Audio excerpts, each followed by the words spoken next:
Welcome to the Truly Rotten Potatoes podcast. This is the Filmmaker interview series. I am your host, Declan, and I'm here with Sebastian Chan. Welcome to the show. Thanks so much for having me. You are a producer, you're a writer, you're a director. You have a long list of credits on short films, web series, television series, and now feature films. So you produced SNATCHERS that just premiered at Raindance last year, and you've just completed production of your debut feature film called Endling. So we will get into that, but welcome to the show. And first, let's go through the history of kind of your world of film. What was your journey?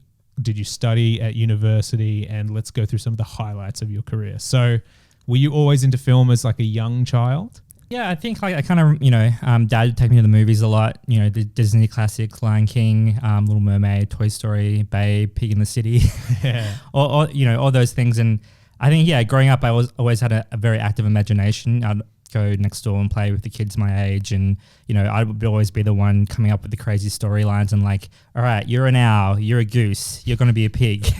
This is what you're going to do for the story. And it just kind of developed from there. I got into like drama in high school, and then that developed into media studies in college. So I think I was very big into acting at one stage, and I wanted to be an actor a little bit, and it kind of got to the point where I was doing camera courses, like on-screen acting courses and stuff, and I looked at myself, I was like, no way.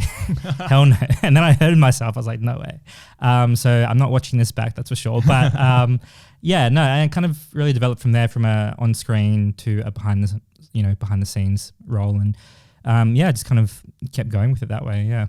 So high school, you were doing drama classes, and then did you decide I want to study this at university? Yeah, so I think, growing up in Canberra, there's Uni of Canberra where I went to, where, we met, and I think at the time there was very little in terms of film courses. So I did look at, going, to another city and studying, but it is kind of practical to be at home and study. And the course is really great in the sense that I got to meet so many people, and I still collaborate with a lot of those people that I met. So I think that's, definitely a strong point for, staying at home and working with people that So, yeah. So we did the Bachelor of Media Arts and Production, which was the closest to a film degree you could do at University of Canberra. Mm-hmm. How did you find that experience? Did you had you made short films before you got to uni, or did that spark it really hardcore for you? Yeah, I made a bunch of really bad films that no one can ever look at. Having that structure of a team, I think, because up until then I'd always kind of been doing it myself. So working with a team, Uni of Canberra really gave me that. And kind of like that, every film that I was making, I was trying to elevate a little bit, whether it was, working with a different genre or, a different, more actors or whatever it was, special effects makeup. So I was always trying to raise the bar a little bit. And then obviously local competitions like Lights, Camera, Action and stuff, they give you a format to kind of work towards. So yeah, I had that mindset of just make as many shorts as I can. It doesn't matter if they're bad at the moment, I'll get better at it. And eventually I got to a point where I was just actually, these are going places. People are seeing them. I should keep going. Yeah, so, that's great. Yeah. Were you, at that point, I'm not acting anymore? Or was it still in the back of your head, I could jump in? Because I don't remember ever seeing you act in films. Well, I can send you some films if you like. You did do other people's or even your own? Yeah. Oh, totally. Yeah. At one point I was like, okay, I need to make friends with really good actors because I'm sick of seeing myself in my films. And I think, as you probably have this experience as well, making uni films, you just get your peers to be in the films, and the film is so dependent on casting, a short especially in some ways. So I was kind of I was just I'm gonna make friends with actors and they can be in the films from now on. So yeah. So was the goal to always be a writer, director, or was producer part of it? Because I feel like you fell into producing pretty hard for a while there. Totally. And I think I kind of always had this thing in my mind of the writing, directing pathway was for me, having that vision, kind of supporting that vision, having stories to tell. But again, I don't want to blame the Canberra community industry, but there was no one that was really supporting me in the producing role. So I was kind of looking at other teams, and they had these amazing filmmakers involved, great teams. I was just kind of by myself. I was like, okay, well, screw it. I'm gonna start producing, and I just started, making my own stuff, and I learned the hard way, like how difficult it is. I still haven't learned because I'm still doing that, but I just kind of fell into it that way because it was kind of out of necessity, and it became one of those things where I realized, I'm not too bad at this, and I should keep going with it. And then people started coming to me with their projects, and they were like, can you help me? I'm like, I need a producer. Okay, so like, sure, I'll do yours, you do mine, whatever. And it kind of just grew out of that, basically. So that's amazing. So I remember when you were in uni, you made a film where you went to like the snow and like the character's finger got cut off in the snow or something. What was that one? Remind me. It's a great memory. Yeah. Bernie, that was like my final project. I was talking about that the other day to someone, and I think, as we'll get into it, but like I'm very much a locations guy. So like again, like the writer director in me was like, oh, wouldn't it be cool if like we had this snow scene, like actual snow, right? Like it'd be so epic. It'd be like blow, everyone out of the water. And I was like, yeah, we should do that. And then the realities of going to the snow for a day, getting cast and crew up there, all that thing, that the producer in me was like, screw that writer director guy. We're never doing that again. It was a great experience. Like I think that kind of really instilled in me the idea that, things take hard work to make happen, right? And whether it's a financial or otherwise, it's gonna, it's an effort. It's gonna cost you. So now when I'm writing, I try and keep that in mind as much as possible. I think when you have an idea like that, there's a part where it sounds awesome. You're like, we're doing a day trip to the snow, and no one else is going to do this for their film. We're going to get like authentic snow mountains. Yeah. And then people get there and they're like, this is awful. Like, it's cold and wet. And and then I remember the reason I remember is because in the film, I'm sure you cut a lot of that section out of it because it was like just a very small amount that was in the snow. So I was like, man, he got them all to go to the snow for like 10 seconds on screen. In my head is how I remember it. Well, yeah. Like I said, I was watching it the other day for whatever reason, and it was literally like 20 seconds in the film, in the 7-minute film. So it was like, I guess, the cost effectiveness of it was like, was it really worth it? But then it was like, we went to the snow, we had a great time. And everyone, no one was complaining. I mean, at the time, everyone was like, what are we doing here? But looking back at it, everyone was like, we went to the snow, the scene looks great. The film doesn't make sense. It's like, why is there a snow scene? But it's cool. It was fun. So, yeah. When you were at uni, did you find the course valuable? I remember you and I had like a marketing class like right at the end of the degree. And it was like, I remember we had to learn how to calculate percentages because it was all about cost per click and all this stuff. It was just one of those last classes we had to do to graduate. Yeah. It was brutal. So many of those units, like globalization and stuff like that, I'd never thought I'd be learning about. I was like, what has this got to do with like trying to write a script or whatever? Because that's the way the Uni of Canberra degree was maybe 2 of every 4 classes was film related, cinematography, editing. Yeah. And then there'd be like 2 random ones. One of them was like half related to the media in general or communications, and then there was always one elective that could be completely out of, like some people were just doing Spanish class and stuff. Exactly. It's like the most random thing that you can include in the unit points, I suppose. But I kind of didn't mind that in hindsight because it was like I was learning so much about things that I didn't think I'd really needed or wanted at the time. But it was like, the knowledge base informs everything. I think if I was to do it all again, I would probably just be like, maybe just travel for 3 years, go make a documentary in South America. World experience. Meet people, get some stories because like, I think, like so much of my life is informed, my work is informed by the stories, the crazy stories, adventures, wherever they may be, whether it's traveling or meeting new people. Not to say that uni wasn't that, but it definitely was a hard slog for me at least, because I think being such a creative person in a lot of ways was like having that mentality of like, you've got to have this in by this time. In a sense, it gave me a structure, which is good, but at the same time, it was like, could I be anywhere else? Where else would I be in the world right now if I could be anywhere? Yeah. And to write films, they're all about conflict. You need to have had struggles. You need to have felt scared or totally uneasy or uncomfortable. And just going to uni, especially if you're like us and you're from Canberra, so you're not you're just driving into it and then going home afterwards. Yeah. It's not the same as like moving somewhere else and like being completely fish out of water. For sure. Yeah. So I totally see that as well. I think you've done a lot more traveling than I have, but I do think that I've played things really safe in my life, and I'm like, I could have got out there and made myself more uncomfortable because it would inform storytelling. Well, yeah, I mean, I think that's that part of the alchemy, isn't it, of being a storyteller, is you take your life experiences, whatever it is, you know, traumas, you know, pain, you know, funny stories, things that happen to a friend, and you find a way to, transmute that into something larger than yourself. And I think it's really interesting. So if you've got, I mean, you know, do some trauma mining, you know, get to those stories. What do you think the kind of stories that appeal to you? Like if you're like, this is the voice of Seb Chan as the filmmaker, what tones and styles suit you? Yeah, it's a great question. I think like tone is so tricky to nail. Even on the last film that I did, it's like, what is this exactly, you know? And usually it's this meets this. But for me, generally speaking, like I love films that kind of make the audience question, whether that's question themselves, society, the larger, you know, place in the universe. A good friend described my work back to me in a way that was like, you know, you love taking your audience to the edge and then you push them over the edge. And sometimes you carry them, like you catch them at the bottom, and sometimes you let them go.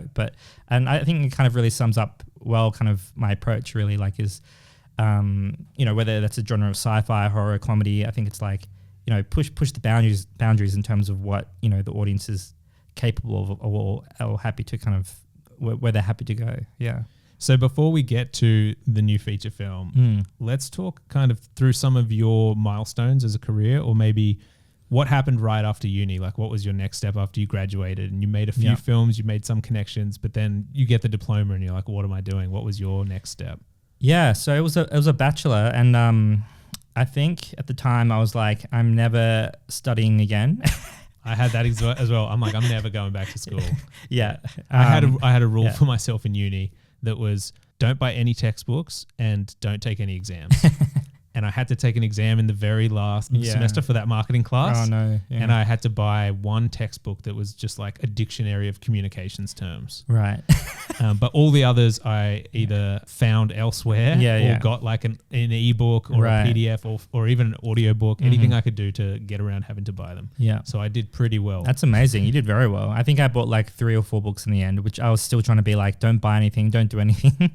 But it was hard to get away from that. But yeah, so I was like, never again, no more education. And then I enrolled in an afters course. Yeah. Like the year, like pretty much the year I graduated. Oh, okay. I didn't know that. Which is an advanced diploma in producing. And that was pretty much online, actually. And that was the first time they ran that version of the course. So we were kind of guinea pigs in a way. But for me, like so did you think at this point, I'm going to be a producer? Or were you like, I just need to get a bit more hands-on teaching for this specific skill, which they definitely don't teach you at uni, exactly. How to produce. Yeah, I think I wanted something more specific that was like more industry-led as well. And, you know, they had great tutors, great lecturers, a great cohort of people that I met, which is a big appeal to like a film school. You know, everyone there is so driven, so passionate, and, you know, everyone's kind of going places in a way, you know, especially at that, you know, that level of diplomas, whatever, like it's very exciting. But and afters get really good tutors and guest lecturers that are like huge filmmakers. They're amazing, yeah. UC got none of that. Well, we had a few good people, but yeah, they were like, you know, for Canberra, right? Yeah. So it was good to have a larger scope. So, and you get the sense that you're like, a lot of the people teaching here haven't done the stuff we want to do. They're at least like, not for a long time. Tons of films. Yeah, totally. they're like 30 years ago I directed some shorts or whatever. Yeah, totally. So I think, for me, it was kind of working out what producing actually was, because I had in my head what it was, but what is the industry definition of that, or what is the larger definition? And I think that was really good for that. But again, it was very much a theoretical course. It wasn't like we were making films or anything. It was like, this is the producer offset. This is how you apply for it. Important information, good information, but again, they're not showing you how to do it. You've got to kind of guess how to do it. Yeah. And not that creative, like the actual kind of nuts and bolts admin side of producing. No. It was very much like, paperwork and spreadsheets, which is fine because that's part of it. But can you at least say that when you made your new feature that all that stuff was so important that you remembered? Oh, totally. Yeah. I remember how to like lock panels and Excel spreadsheet and stuff. And no, I think now ChatGPT can do all that. Exactly. Yeah. The best assistant ever. But it's all a foundation is the way I look at it. Even Uni of Canberra was a foundation, right? I think for me more of how to collaborate with teams, right? And then the diploma was how to implement the systems, right? Whether it's spreadsheets, schedules, whatever it is. And obviously that's scalable to the level of film that you're making. But yeah, the way I look at it was all a great foundation. And then going into it, like I think you would probably agree, the best way to learn how to make a film is to just make one. Mm-hmm. And as many as you can make in short form if you can. Yeah. And then, go for a big one if you can. I think films, there's a lot of lessons you have to learn, and you can ask as many people or listen to as many great Canberra podcasts where filmmakers talk about their experiences. Mm-hmm. But yeah, the problems they've learned to solve won't apply to you, and you can only learn by doing it, or have crew that have gone through it. That's the biggest thing. You work with a cinematographer or a gaffer, and they're like, you're not going to want to do that, because I've been on shows that have tried to do that and it 100%. Doesn't work. Yeah. And the best ones are like, oh, you can do that, but like, I told you so. Like, up to you. Yeah. And then you're like, you know what? You were right. Yeah. yeah. Sorry, I wasted all that time trying to get that shot I wanted. That's never going to make a film. So after you do the afters course, that's you said it's online, so you're still in Canberra, but everyone's in Sydney, right? Because afters is Sydney based. Yeah. So I got to go for a few online, like in-person classes, which was great. I got to really like connect with the lecturers and the other students. But essentially, I was in Canberra. I got a job at Parley House, working in the press gallery at Network 10. Yeah, which is really cool. It was like freelance. It was kind of, I was mostly needed during sitting weeks. So camera operator, or I did a bit of editing, bit of camera operating, but I was mostly what they call news exchange. So recording the video feeds as they come in, splitting them out to other networks and stuff. And I had a great boss who was really supportive of my work as a filmmaker. And, if I needed to like take a day off or whatever, he'd be like, yeah, go for it. Like just, bring me back your Oscar or whatever in the future. Yeah. So this is about 10 years ago. Yeah, I'd say so. Yeah. So I was there 2015 when I graduated for about 5 years. And wow. Okay. Yeah. So, I mean, like I said, I was on and off. So I got to kind of have the space and time to work on my own shorts. And I think it was that time that I really kind of went like a step ahead in a way. Like I was just like, well, I've just got to try new things, and for me it was just entering competitions, deadlines. I love deadlines so much, like whatever it was, whether it was Lights, Canberra Action, Canberra Short Film Tropfest, focus on ability, like that. It was that kind of stuff that was like, this is when the film's due, this is the requirements, go out and make it as much as possible. And the job you were doing, was it one of those ones where it's adjacent to the industry you want to do? It's some of the skills you've learned you're using, but you're like, I'm not a filmmaker, I'm not a writer director, I'm not on sets, totally. Yeah. And is that pushing you to go, I have to spend my spare time aiming towards the goal? I think so. I mean, and it's kind of similar at the moment. Like I work a lot in TV at the moment, is like either in the production office or script coordinating, whatever. And it's really good because I do get that level of insight, but at the same time, it's not like an above the line creative role. So it can kind of be like you're so close, but you're not so close. So in some ways, I kind of just prefer making coffees because it's like, it's that experience thing, you know, and you're getting stories, you're getting, stuff, and you can kind of just be freewheeling and be inspired that way. But I think my time in news was really interesting because it was like the skill set was great, like the work ethic was great, but it was like, all right, how do I apply this now to my filmmaking career? Yeah.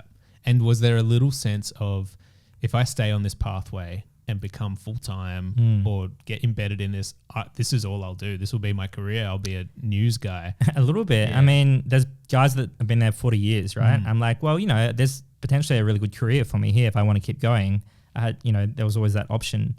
But yeah, for me, I think it was just like, the cut and dry politics of it as well. It's kind of like, it was interesting behind the scenes, but also it was like, as a filmmaker, you dream big, right? You want to have the biggest ambition possible. So I think any way you can do that, you've got to give that a go as much as possible. So yeah. And you see people doing it as well. 100%. Like, so I know it's doable. It's 100% possible. And I think, having really good peers like yourself, for example, with my mates, I was like, well, yeah, I don't see like, why I can't do it. I think, and for me, I guess we'll get into this, but I think like getting to long form, and I'd love to hear your experience as well, but getting to long form for me, it's the inertia of like changing from like, oh, but no, I'm just a short filmmaker, or I'm just a web series guy, or whatever it might be, to like, no, you're a full-fledged, long form or whatever you want to do. So, I think a lot of it depends on yourself as a filmmaker as much as it depends on the people around you and the opportunities that you're given. So at this time, you're making a lot of shorts, and the ones I see, I'm really like, you're jumping around genres. I can't nail down what a Seb Chan film is because I'm like, he's done a black and white documentary about homeless people. He's done a web series about a pub in Canberra, that's kind of like a rom-com. Right. You did like a sci-fi one probably not that recently now, but which was like almost like a female sex bot being, all these certain things. So I'm like, you're really out there trying different things. Yeah. And you're also applying for programs that are out there to support producers. So what was the one where you went to Bunya? Yeah, sure. So that was the SBS Emerging Writers Incubator. Yeah. Which was such an incredible opportunity. I was in the first cohort of that, the first year they ever did. And where was that, 2020? I want to say 2021. Yeah. Because I started there in 2022. And essentially, that was a program for emerging writers. So Screen Canberra had basically one spot available, and you kind of apply through your own screen agency. So every screen agency had their own applicant essentially. And it just kind of, you needed certain credits. You needed to have like a web series and stuff, and the ambition to get involved in writing. And it was so amazing. Writing samples as well. You had in part of that. You needed writing samples and long form writing samples. And the idea was they were sending you basically to a production company to work for a year or That's something. That's it, yeah. So it's like embed you in the production company to work with the producers, the writers, basically in development. So, I was doing a lot of note-taking, helping the development executive, doing additional writing, where I could. And just learning as much as I could about that whole development process, which is like no one really teaches you that at uni or school, right? So it's kind of like, how do you learn that? And to learn that from such an amazing company like Bunya, that was incredible. That was really very worthwhile time. And kind of, I stayed there longer than I needed to in a way. Like they had me on for an extra year. I worked on a bunch of their shows like Ladies in Black, The Office Australia. So they're really supportive in that way. And you moved to Sydney for it? Yeah. Moved to Sydney for it. Yeah. So up until then, I'd really just been Canberra based, right? And I'd been doing my best in Canberra. I'd won a few big awards or whatever, but for that one opportunity for me was really kind of opening me up to the wider industry and the wider world. And it's weird because I felt like, it was a big step, and like, wow, I've made it, right? Like I've made it into, an actual up job echelons of like company. the industry, right? But at the same time, it was still very much an entry level position in a way. It's like, which is fine, strip coverage, all that kind of stuff. I really, I got a lot from that, but it wasn't where I wanted to be, which is completely fine. But also in a way, it's like, wow, this is, I've worked so hard to get here, but this is just the entry level. Yes, yeah. Like I've still got to work so much harder to get to where I want to get to, right? And you're working with the people that have the job you want, and you're in the same office as them, but maybe you're getting them coffee or taking their notes, and you're like, I want to be there. Yeah. I want an office on your floor. Sit in that chair for a little bit, see how it feels. Yeah. Read a few emails. Exactly. So you do that for basically 2 years at Bunya. Yeah. But you're now, it sounds like you're focusing more on writing now. You're in writers' rooms, or you're taking notes and that kind of thing, development. Are you actively being like, I'm trying to move away from producing short films and be more in the writing side of things? In a way, yes. Like I think I'd never experienced writing for TV, so that was a really good introduction to that world. But I think in a way, like it's that saying of you can't take the dog out of the boy or whatever it is, right? Like, I mean, like I feel like once you've got a taste for producing, in a way, like especially if you're good at it, you're like, you have kind of a standard, right? Like your own standard. And unless people match your standard, it's like, well, why would I get you to produce when I can just I'll take care of it in a way. So in a lot of ways, I kind of had that energy or that thirst to kind of just make stuff still. Yeah. I think being a writer producer, it's very empowering because you're not just waiting for people to come and be like, yep, I love your story. Let's go make this. You're self-generating. Exactly. And I think the smartest, creatives, whatever they might be, actors, writers, producers, whatever, they kind of multifaceted in that way. They're like, well, I can take notes in a writer's room, or I can also go produce a short film. And I think you kind of have to sometimes if you have your goal, but how we get to that goal is everyone's different, right? Do you feel like there's something in this industry where whatever your last gig was, that's what you are, or that's what you're seen as, and that taking a job like that feels entry level, even though you've actually got a degree, made a bunch of shorts, won awards and things. Is there a bit of like, you can tell that they're not looking at me like, we want him next year in our production team in a higher role. They're just like, oh, he's the guy that gets coffee and takes notes. Do you feel like it's hard to step up in those kind of hierarchies? I think it's interesting. I mean, I think it depends on the individual as well, if I'm being completely honest. Like I'm knowing people that, in my cohort as well, who have now got, option screenplays and stuff. And it's like, wow, how did you do that? Like, what was I doing wrong? And it wasn't necessarily, the other people or myself. It was just the kind of day-to-day, like, my focus, I guess. Like, I think at the time I was very much being like, wow, this is the first kind of full-time job I've had, with a production company. I just want to have a job. I just want to keep the job, right? Like, I'm happy to do whatever, right? And I think I kind of came out of that experience like, well, I've done that now. I know what that's like. Now if I'm ready to go again and I can like kind of have a bit more communication, maybe a bit more ambition, and kind of put forward what I want to do a little bit more, I think. Yeah. But like, I get it. It's a relationships thing. It's like, it's an experience thing. These things don't happen overnight. But I think getting in the room is like, the hardest part of it sometimes. When you were working at Bunya, did it afford you the opportunity to keep working on your own stuff, or was it taking up all your time and energy that you're like, I'm going to be stuck here again and I don't have time to, make a short on the weekend if I'm doing long hours or whatever it might be? A little bit of that, really. I mean, it's so intensive, especially like, it's such a small, it's an independent company. So you're kind of like, everyone's doing so much work themselves, right? Like everyone's just like punching above their weight in terms of the workload. So I think to support the people that I was working with, I was really, pedal to the metal. But I did manage to make a short somehow in my time there, which ended up doing really well. But which one was that? Tony's Dream. So Augusto Garcia. Yeah. So Augusto wrote and directed it. I produced it, and it's played at the Opera House and stuff. So yeah, it's on SBS OnDemand if anyone wants to watch it. But I think essentially, there's that balance really. Like it's kind of like any job. Like I think.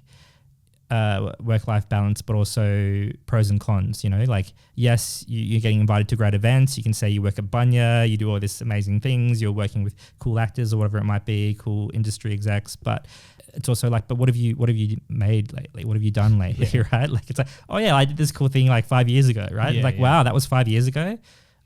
So I think it's like keeping hungry. You need to keep hungry. Yeah, for sure. Yeah. But if you're writing development docs and doing script coverage and sitting in writers' rooms all day, taking notes, it's hard to go home and then be like, now I got to work on my own script and try and get this going. 100%. And I think, I don't know. I think it's a drive that not everyone has. And like, sometimes I have it, sometimes I don't. It's, it's an energy thing. But I think if anything, I try and use the work from the day to be inspired. I'm like, well, this is good. This is great work, but like, imagine what you can do, or how would you do that differently? Or what story do you want to tell? Like, what story do you think needs to be told?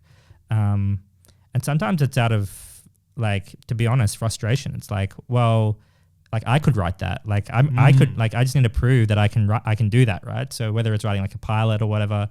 And the good thing about working in these companies is that they're very open to like having a read of your script or whatever. They're very receptive to like, they're supportive in that way. They're like, all right, well, we see where you want to go, like, but you've got to meet them halfway. You can't just expect to be like, yeah, you're sure running now. Like the guy called in sick, so you can do it. But yeah, was it during your time at Bunya, or was it after, where you were in the writers' room for Croak, the film? I believe that was before. That was like 2018. Oh yeah. So was that something you applied for, like through one of these programs? Yeah. That was probably one of my like first, initiatives. Like, wow, it sounds like I have done a lot, I guess. But that was like the first kind of initiative that I ever got in through Screenworks, which support regional filmmakers, and it was like a Screen Queensland based thing. And Canberra counts as regional in some of these. In the Screenworks, which is like, I'm like, all right, awesome. Why not? Yeah, absolutely. So that was such a cool experience. They flew us up to Gladstone in Queensland, and we got to work with Natch Edgerton,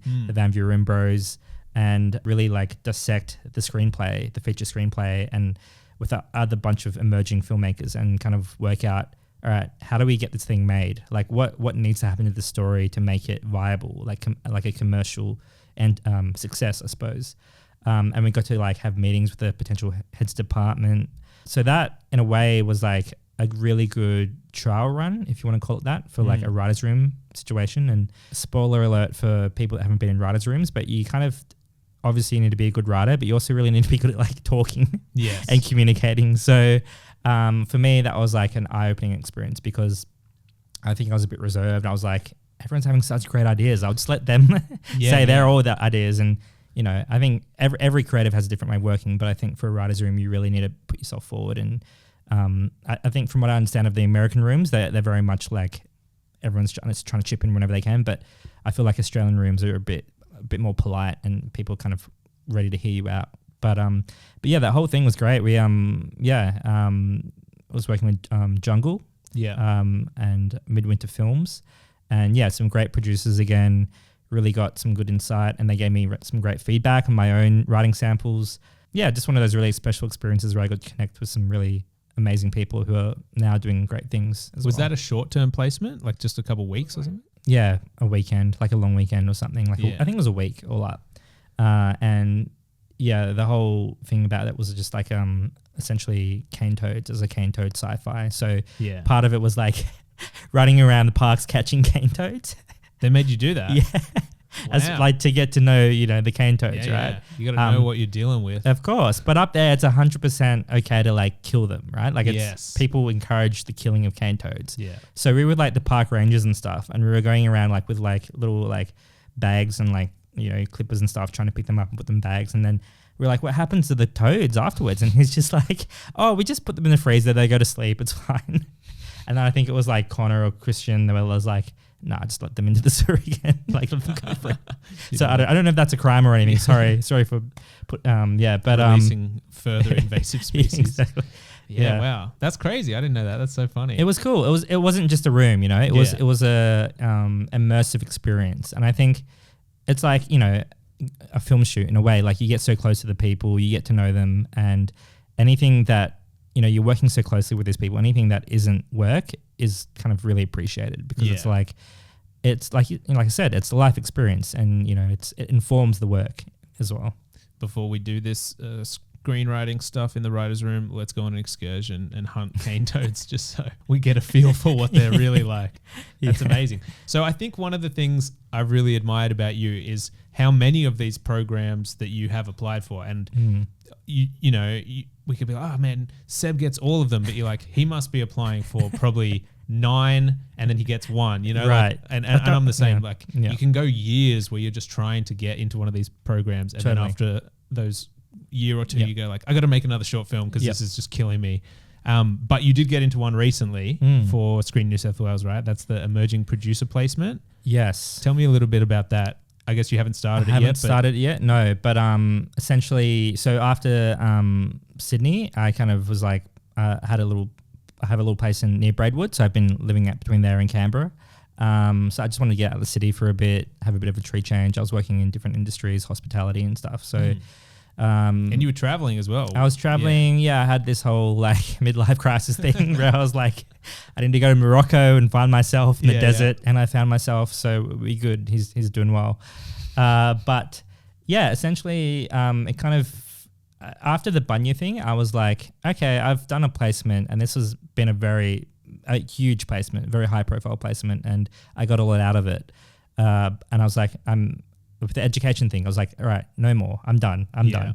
But I guess kind of like the need for me, at least, being kind of working, you know, in hospo for a year or whatever, a year and a half, I was like, I felt like I needed another entry point in. I felt like I was a bit kind of like, do I need to make a short? What do I need to do? So for me, it was really an avenue to kind of challenge myself and take it to the next level. And what I'm really hoping to get out of this placement is some TV experience, because yes, I've worked in TV below the line, but I haven't worked in that very close to the producers in that sense. So and this is a producer placement program, isn't it? For sure. So I did kind of have to explain to them, you know, the panel, oh, so you did that writers thing and now you're a producer? Like, what's going on? You know, I'm like, no, I'm a slashy. I do everything. Yeah.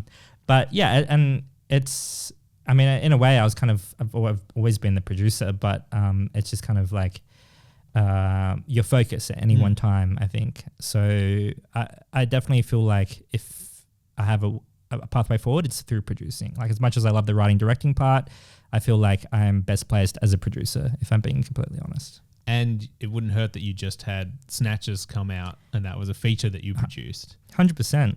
Especially, you kind of go leverage your last opportunity in a way. Like, going back to like what are you last known for, Snatchers was a great opportunity for me to really flex my producing muscles, some great co-producers here. But it was really, looking at how like, all right, well, the writing directing isn't happening for me, but at least I've got the producing, right? And it was people kind of actually call you up and say, hey, do you want to do this? Yeah. 100%. It was kind of the right place, right time moment in a way. But I'm so grateful to, Craig and Shelley for having me on. And I think that film it really speaks wonders to the local community. And grateful is the right word, really, because it's gone places and it's done amazing things for everyone. And it's fun. So before you get into this producer placement program, you have had your midlife crisis, traveled the world. Yeah. I don't know if this is crazy, but I heard you were like chasing princesses around Morocco and stuff. Is there any truth to that?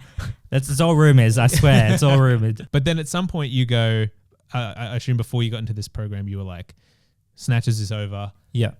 I've now produced someone else's feature. Yeah. I want to make my own. And you must have, that decision must have happened where you're like, I'm doing it now, I'm ready. In a way, Endling actually came before Snatchers. So I was working, I started writing Endling about 3 years ago. I had the idea probably way before then, but it's been a process of in and out of writing. And I kind of, I wanted to make something before I went to Sydney, actually, before I started the Bunya placement. I was like, almost the fear of like, oh, well, you're just going to be stuck in, doing development or whatever it is. So you've got to go in there with something and have something. So I was almost crazy enough to try and make something before my Bunya placement, but then thankfully in a way that didn't work out. And then I was like, all right, well, I'll do it next year or whatever, or after the placement. And then the placement ended. And then I was like, okay, cool. Well, I've heard of this other project happening, but if I can get my film going before then, great. So it's been in the pipeline for a while, but it's been pushed back. It has in a lot of ways. And I mean, there's a time when I had an animation company actually, and that unfortunately fell apart for a few reasons, but a great learning experience. And we'd actually, me and my business partner at the time, we actually thought about doing Endling as one of the on the slate, right? Yeah, right. Which didn't make a whole lot of sense because we're animation, we're kids animation. But essentially this project was going to happen a year ago. And then, various reasons that kind of didn't happen. And then I was like, okay, well, I'm ready for my midlife crisis now. Ready for my close-up in Morocco. And I think it was kind of a confluence of events. And looking back in hindsight, like everything worked out the way it kind of had to work out for the film to get made. But there were so many points in that journey where I was like, so close, right? Or I just needed one more thing. You're about to pull the trigger. Exactly, like a little bit of whatever it was, finance, actor, whatever it might have been. And I think for me as well, being so busy, it was just really having the time to do it. Yeah. For this, it's kind of like being an indie low budget feature is like you don't have that kind of level of support in terms of development or, pre-production finance or whatever, right? So you're kind of doing it on your weekends or in and around work or whenever you can do it, right? And like I was making milkshakes and like Cockington Green or whatever it was, and then like going home and like scheduling like the shoot or whatever. Yeah. So it was kind of like, it's kind of, you need that lead up. You need at least like minimum, 3 months, if not more, to get the thing off the ground, right? And if you don't have the space and time to do that, it's like, how do you... Because I remember we did a table read for it, and that must have been end of 2024. Yeah. And at the end of the table read, you were like, I want to shoot this thing in 3 months. We were like, whoa, okay. You're like, I'm doing it next year. And then obviously now it's been a year and you've actually shot it. So you're in that position where you've just finished production like in the last few weeks. Yeah. And now you're about to start post and we can get into that. But I do want to hear about Endling. Like, let's get into the details. So this is your debut feature as a writer, director, and a producer. I'm guessing you were pulling it all together. Yeah. Just give us like the general log line, the tone, kind of what movies it would sit next to on a Netflix tile. It's essentially about a half brother and half sister that have been living in a bunker for 13 years with their family, and their father passes away. before he dies, he's like, there's a village of survivors out there. When the time comes, I want you to go out there and find them. So they head out into the post-apocalyptic world full of zombies, away from the zombies into the bush where this supposed village is. And they get there and the brother tells her that I've been infected by the virus and we've got days essentially until I turn. So she's conflicted with, do I stay with him? Do I help him through his sickness, or do I go by myself and find the survivors? And he wants to go back to the bunker. So it's kind of like hope versus survival. You know, what survives when at the end of the world when nothing else matters, you know? And I would say, you know, my references have been Monsters, Garth Edwards, and the Australian film Cargo. Yeah. So kind of somewhere in there. Yeah. So it's dramatic. It's kind of indie, a bit art housey, a bit genre. Yeah, I'd say so. Yeah, I mean, we're calling it like a zombie thriller, but I think, as you would know, like the zombie genre is the audience, they're very diehard about the zombies, right? So I think it's probably more on the art house side of that genre. I mean, there's zombies there, but it's not like they don't have machine guns and they're not walking around. It's a very humanist story, actually. It's more about surviving not just the natural world, but surviving ourselves, you know, and whatever it might be, you know, whether it's loneliness or desperation. I think that's really at the heart of this story. It's a human story.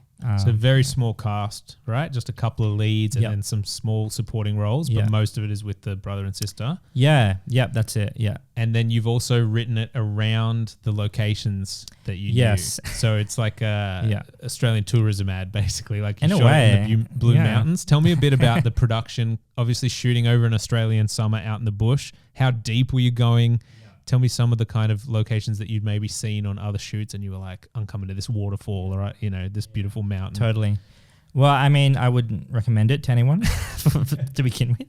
Flies and mosquitoes. Yeah. I mean, maybe the snow is easier in hindsight, but I think, I mean, to be honest, like a lot of influences influenced me. I've been influenced. So there's a lot of amazing spots in the Blue Mountains where it's like, oh wow, like look at that, like really like amazing cascading waterfall or whatever it is. Like imagine that in a cinematic sense, in a story world, you know? So you mean you literally were seeing influencers on Instagram that were like travel touristy people? Totally. And you're like, that's an amazing location. Incredible. Yeah, I was letting them in a way doing my location scouting in a lot of ways.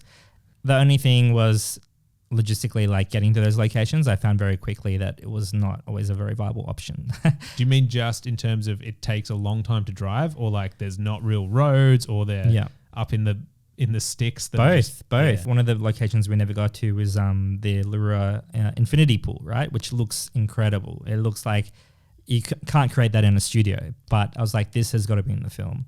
But then when I realized it takes like half an hour to walk down there, carrying all the gear, being like the actors, like, all right, like prepare while we walk like half an hour in the hot weather and stuff. Yeah. It was just not very feasible. But there were a lot of locations that were still tricky to get to, but we made it work.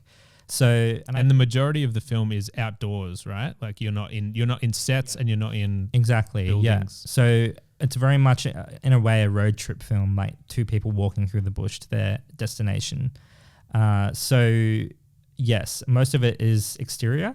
Yeah. And, you know, being a low budget indie, we did freak out a little bit about the weather. You know, we didn't have much rain cover days, and we did get rained out actually. There was, I think there was parts of the mountains that flooded when we were shooting there. So we lost about a day and a half. Yeah. In our schedule due to rain, where we're just like, it's pouring, like. And is everyone staying at like an Airbnb or something together? Yeah. Well, the crew are staying in an Airbnb. So we're all there, we're looking outside, it's pouring down, and we're just like, we're not shooting tomorrow. Yeah. Or today. Well, we kind of have to have that conversation with the heads of department, right? We have to like at least have a plan. So we walk around outside in our umbrellas a little bit. And meanwhile, the crew are like, what are they doing out there? Where are we going to like, and then we're like, no, we can't do today. So yeah, it was tough to lose a day and a half. And if I'm being honest, that was probably one of the low points in the filmmaking process. We had the exact same thing on Me and My Mates as well. Yeah. You're like, all these exteriors, we got 100 zombies in makeup. Like, that's the thing. You can't just go, let's move it to tomorrow, because you're like, no, there's an effects company coming in, all the extras are booked, and we've got this location to do all their makeup and stuff. Yeah. And you just like, I guess we're putting up like a tent and trying to shoot little bits of it between the hard rain. It kind of, that's what it almost came to. And in a way, it was kind of a rousing moment for everyone, for me at least, as you know, to say, all right, we've lost a day and a half. We don't have, we had rain cover. We had a few rain cover days at the end of the schedule, right, that we could use. But it came to the point where I had to say to everyone, whatever we don't get from now on is cut from the film. Like that's how that's how tight it got. Yeah. So to everyone's credit, they all stepped up. All the cast, all the crew, 100% on board. They were like, it's fine. We got this. We've got a plan. We know what we're doing. Fortunately, the weather held up a little bit more.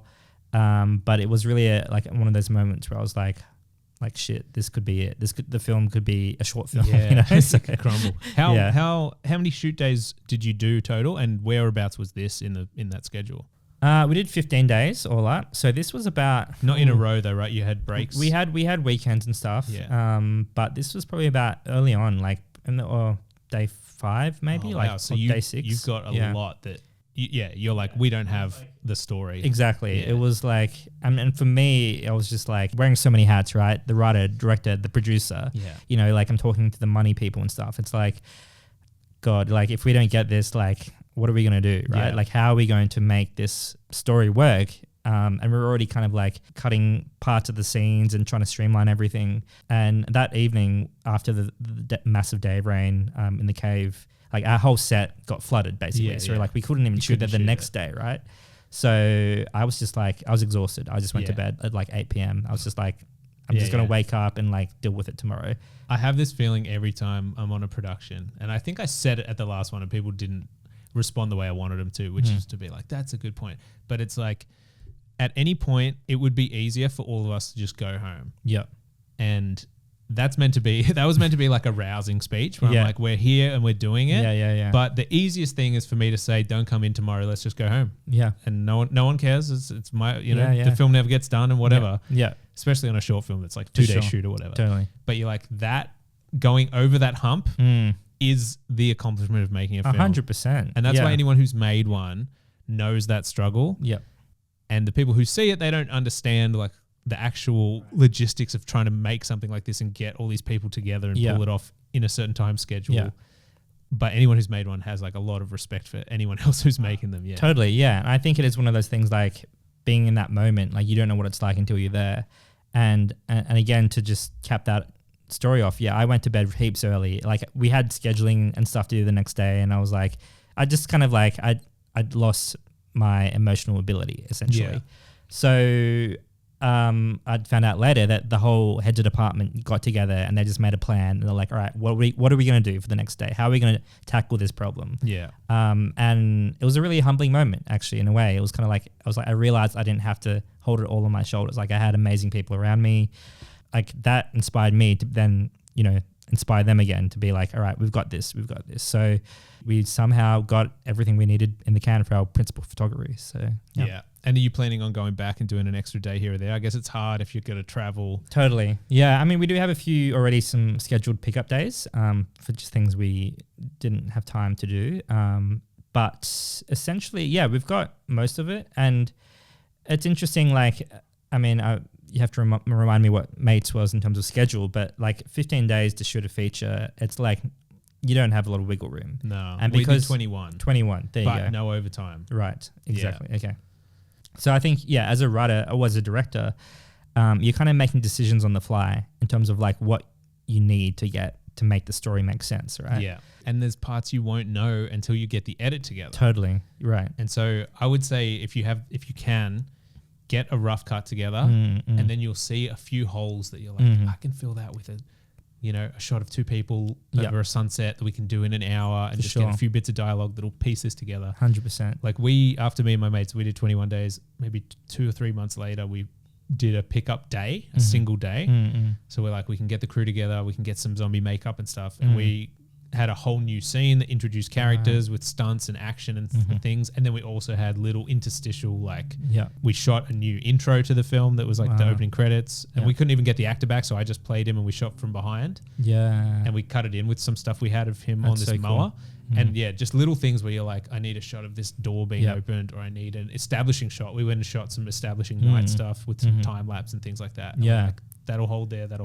It's like, amazing. And you won't know until you've got your rough cut. Right. So I would not, you might already be locked in, but I would definitely say like try and get the rough cut before you do the pickups. Although you might know, regardless of the rough cut, I know I need these things in the pickup anyway. So. For sure. No, I agree as well. I think like there's so much, and you know, we've just started the first assembly, so we've got a hell of a long way to go in terms of post-production. But I think that's a necessity, especially in this kind of scale of filmmaking.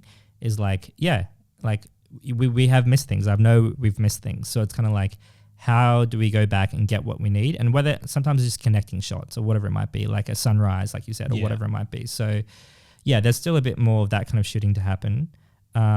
But like essentially I'm kind of ready to lock in for post. How many features had you written before this one? Yeah, like 3, I think. So, and the thing what I love about Endling is that I kind of designed it in a way to be a very achievable film. You wrote to locations. Exactly, right. And that's your production value as well, is just like scenic 100%. Stuff. Yeah. So it's like 2 people in the bush, daytime. It's like the cheapest type of film you can make, right? Yeah. But then somewhere along that journey, I was like, bush, but what about Blue Mountains bush? Like the most scenic kind of bush you can get. Yeah. And then the ambition drove like the requirements of the shoot. So it wasn't just bush, which I could have shot like at the back of my house. It was like, like you said, adds to production quality, but the ambition scale of it really, rose dramatically. Did you do a lot of location recce stuff with at least your DP or production designer? Totally, yeah. So, I mean, myself before, like even when I was writing, I was going out there, I was looking at locations, I was like, all right, how do I incorporate this? How do I, I was looking at things very early on in terms of logistics, like how do we get a camera down here?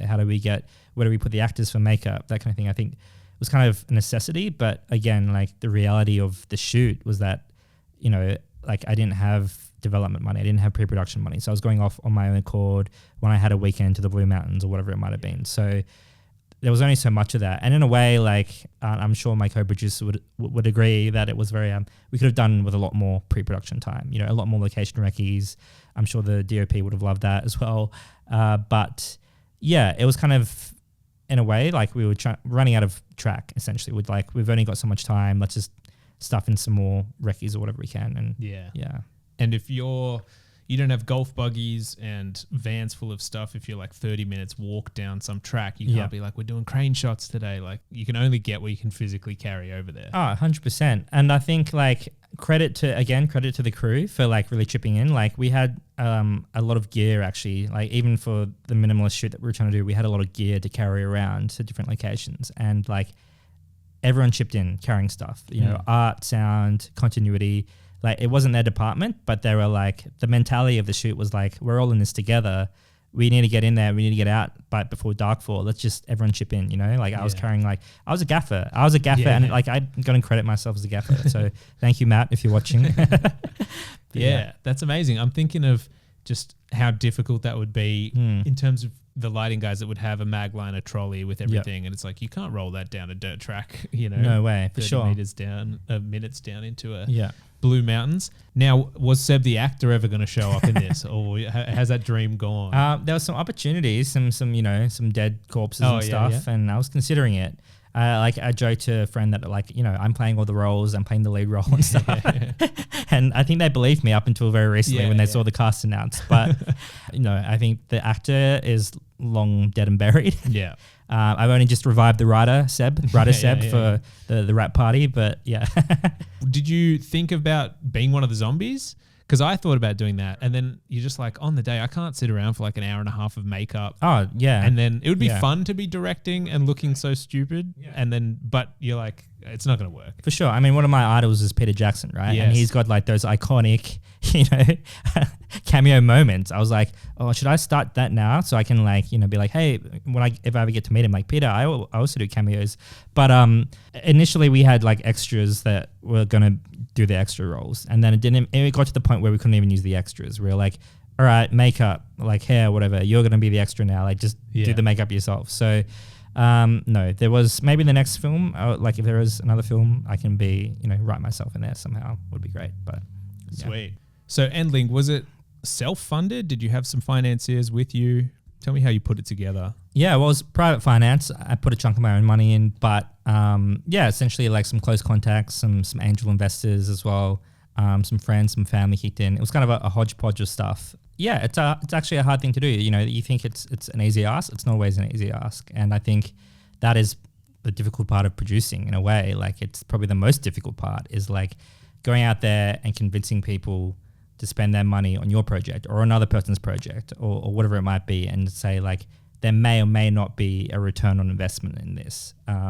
And not having a distributor or whatever it might be, the chances of that, diminish. But I think, the people that, I kind of, been building this plan for a long time. So, laying out the vision, I think is the most important part of that, and saying, if we can get, some good heads of department, some good actors, put all the money on screen as much as possible, then we have something that there's a chance at least. Yeah. And you were never trying to get Screen Arts funding?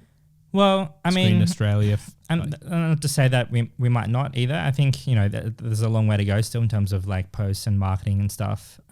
But for me, this project was really just about, I'd had enough of waiting in a way, I'd had enough of so many applications or whatever it might be. And someone else giving you the permission to be like, yeah, go make the thing, like the writer in me was like, all right, cool. I'll just chip away at my work and, maybe one day.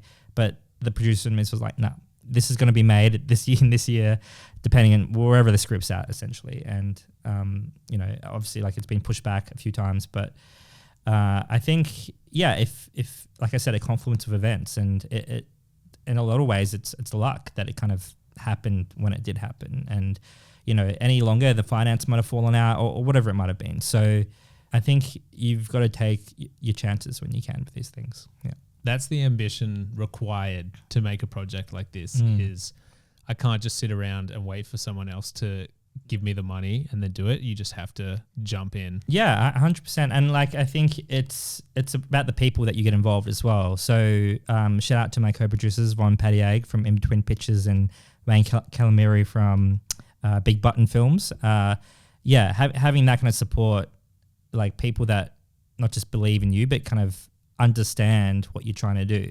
Because a low budget indie, it's not for everyone. It's actually so much work that you're not getting kind of compensated for in a way, like especially on the producing level, like the number of hours or the amount of effort that you put into it, it's not, you're never going to see that back in any kind of financial form. Sense. So you're not just doing it for that, you're doing it for the love of the project or the love of the creative, the love of the story.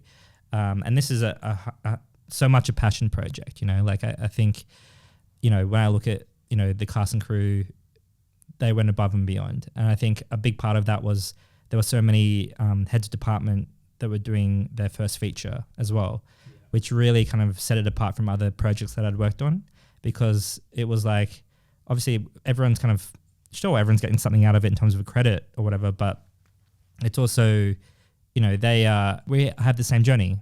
Like just because I'm writing, directing doesn't make my journey necessarily different in that way. Like we're having a crack essentially. And I think what we've got for the schedule we had, the budget we had, I think it's incredible. And I can't wait to share it with everyone. It's going to be so, exciting. So you talked a bit about the rain. How was the sun? Because there were some hot days this summer. Yeah, it was ridiculous. I think definitely towards the end of the schedule, there were some really hot days, but it's weird. Like Blue Mountains, it's kind of like a different climate in a lot of ways. Okay. Like it's like misty, it's cloudy, it's cool.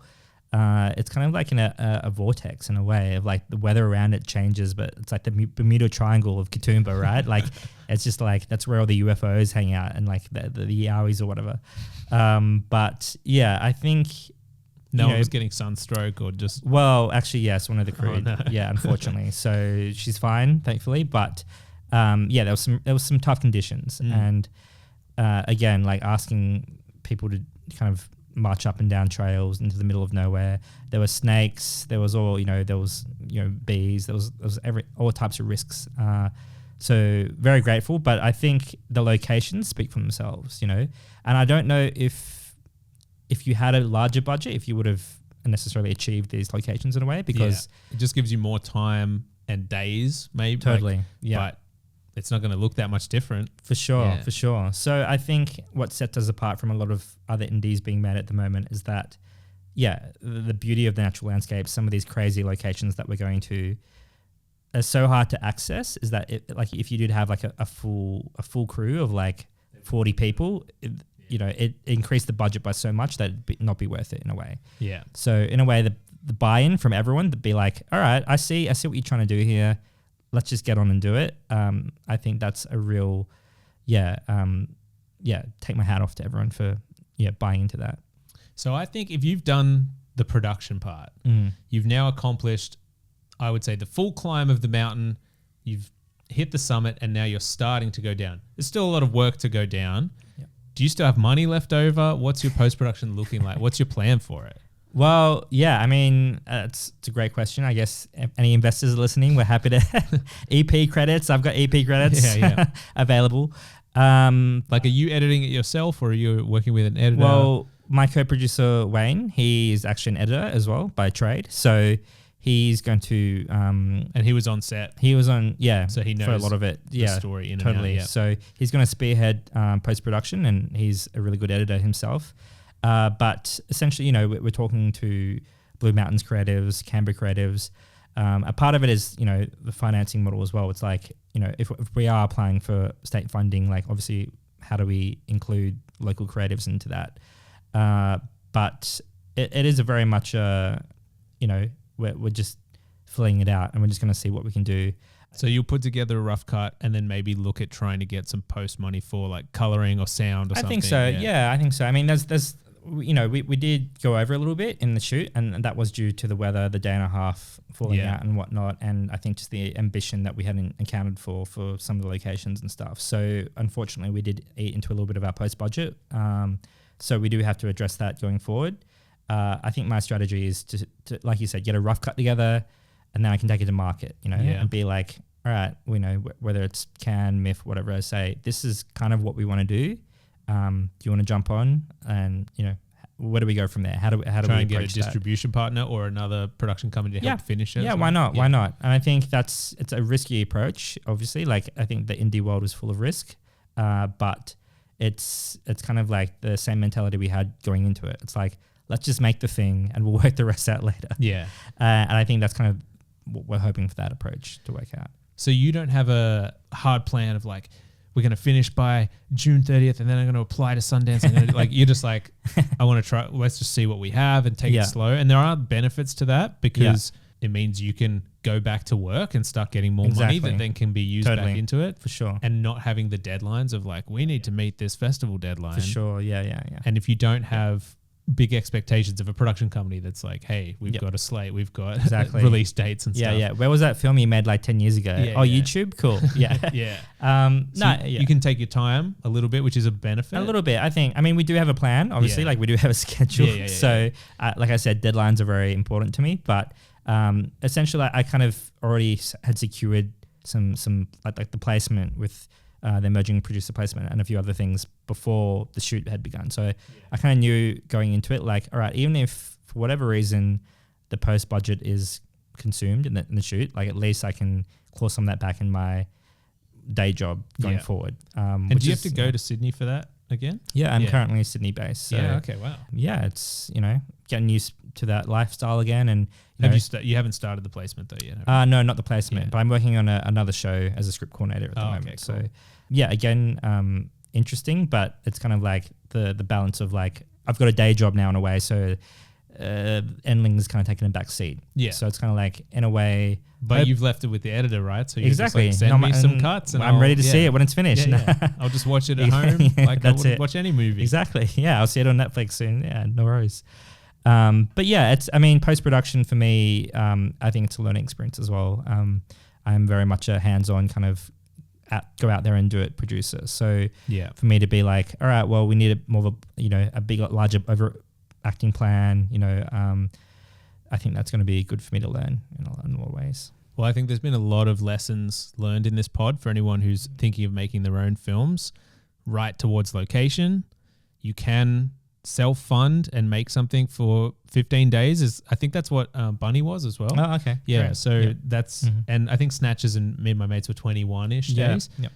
So around that, if you can get 3 or 4 weeks, if you can get a few people that are like-minded, that are like, especially the ones that are young and hungry and are willing to go above and beyond to join your crew and try something, and then having the ambition, constantly working, constantly applying for things as well. It's you actually can't just sit around and wait for someone to call you. Like it's just not how it works. You've got to be putting yourself out there, and in the times where you're not being successful in applications, you've got to just be making your own stuff. I think so. Yeah. And like collaboration is key, right? Like I think even as a writer director, you can't, like I was relying on my crew and like you can't do everything. And there is so much to a film that you're like, you want to be across everything, but you're just not going to be. Like whether it's costume or cinematography, you've got to, I think you've got to be open to collaborating at the highest levels, right? And that will get your film a long way.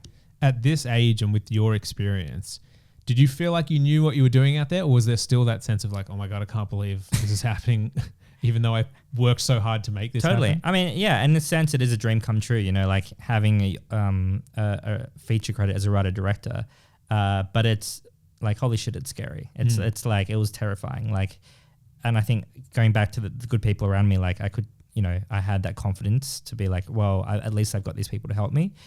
But yeah, I think wearing so many hats as well, kind of being the lead producer with the money stuff as well, there was a lot of stress and there was a lot to hold in your mind at any one time. So at the same time, I was like, enjoy it for what it is, because this might actually never happen again. Like who knows, like what's going to happen? Like who knows what you're going to do? But yeah, I think for me, it was like, you're out in the mountains, you're doing crazy stuff with great people. Like, just enjoy the process. As tough as it is, as sleep deprived as you are, dehydrated, sunstroke, whatever it is, you're never going to be here again, potentially. At least not for this project. Yeah. So, yeah. Do you have any advice for the Seb 12 years ago that was in uni and was like, I want to make a film one day? What are just some quick pointers you could tell them of things you've learned over the years that would maybe save them some heartache?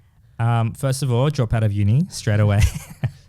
No, I think, I mean, obviously, collaboration, like I just mentioned. I think make as much as you can, as soon as you can. Like I want to say make mistakes, but have lessons, like learn new things, try new things. For me, it was just making so many short films where I got to the point where I was like I've learnt everything I can about that type of short film. Like, how can I challenge myself? And I don't have to show anyone any of those short films if I don't want to, right? Like, it was really just kind of trying new things. So make as much as you can, make as many mistakes as you can. And for Seb, I guess, 12 years ago, I would say, like, back yourself, I think, as well. Like, if you have a passion and you have talent, I think you've got to grow that as much as possible and sustain that. And I know it's so difficult out there. Like, it's to get any kind of creative project up is mind-blowing. But I think whatever it is, whether it's applying for initiatives, using deadlines, whatever it might be to get you like a little bit closer to where you want to get to, I think you've just got to like find a way to do that, because that eventually, like, looking back, will sustain you in terms of like, oh, well, I got into this one, I didn't get into those 10 or whatever, but that got me this little bit closer to where I want to get to. Yeah. So I would say don't give up on that aspect of it. I know it's like exhausting, but that part of it is like, small steps in a way. Seb Chan, it's been amazing. Where can people find you, or maybe follow Endling? Where should we send people? So I'm on Instagram as Seb the Filmmaker. That's seb.the.filmmaker. And Bunya Pictures is my company, which is on Facebook. I'm between Canberra, Braidwood, Sydney, East Coast of Australia. Yeah. Amazing. So, thank you so much for having me.